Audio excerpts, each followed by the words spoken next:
हे पंढरपूर वारीला निघालेले सर्व वारकरी बांधव भगिनी होत्या आणि बस आणि ट्रॅक्टरचा ऍक्सिडेंट झाल्यामुळे यामध्ये जवळपास 54 वारकरी होते आणि त्यापैकी 46 वारकरी ते जखमी आहेत, त्यांच्यावर उपचार सुरू आहे आणि 7 लोक ICU मध्ये आहेत.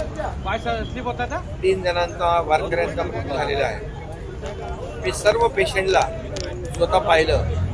डॉक्टरने मला सर्व एक्सप्लेन केलं काय त्यांची कंडिशन आहे आणि सर्व उपचार जे आहेत हे त्यांच्यावर सुरू आहेत. जे गंभीर रुग्ण आहेत त्यांना सर्व प्रकारचे उपचार देण्याच्या सूचना मी दिलेल्या आहेत. अगदी यांना शिफ्ट करण्याची आवश्यकता असेल तरी त्याही सूचना दिल्या आहेत, परंतु इथं या हॉस्पिटलमध्ये सर्व प्रकारचे उपचार सुरू आहेत.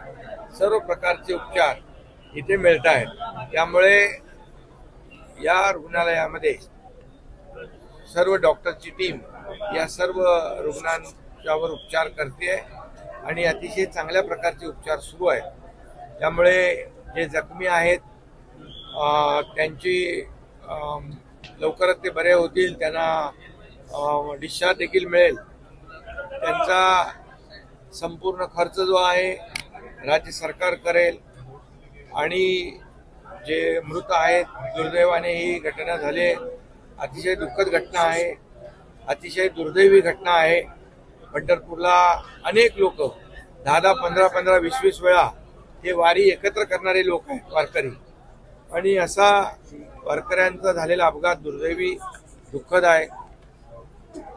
आणि ज्यांचा मृत्यू झालेला आहे दुर्दैवाने त्यांच्या कुटुंबियांना देखील सरकारच्या वतीने 5 लाख रुपयाची मदत आपण करू आणि जे जखमी आहेत त्यांचा संपूर्ण खर्च पूर्ण सरकारच्या वतीने उपचारासाठी देखील आणि इतर ज्या ज्या काही बाबी आहेत त्या सर्वांसाठी मदत सरकारच्या वतीने दिली जाईल. सरकार या वारकऱ्यांच्या मागे आहे उभं, तेच मी, आणि म्हणून मी प्रत्येकाची चौकशी केली, प्रत्येकाशी मी स्वतः बोललो आणि ICUतले जे पेशंट आहेत त्यांच्यावर देखील सर्व प्रकारचे जे जे लागतील ते सर्व प्रकारचे उपचार करायला मी डॉक्टरांना सूचना दिलेल्या आहेत.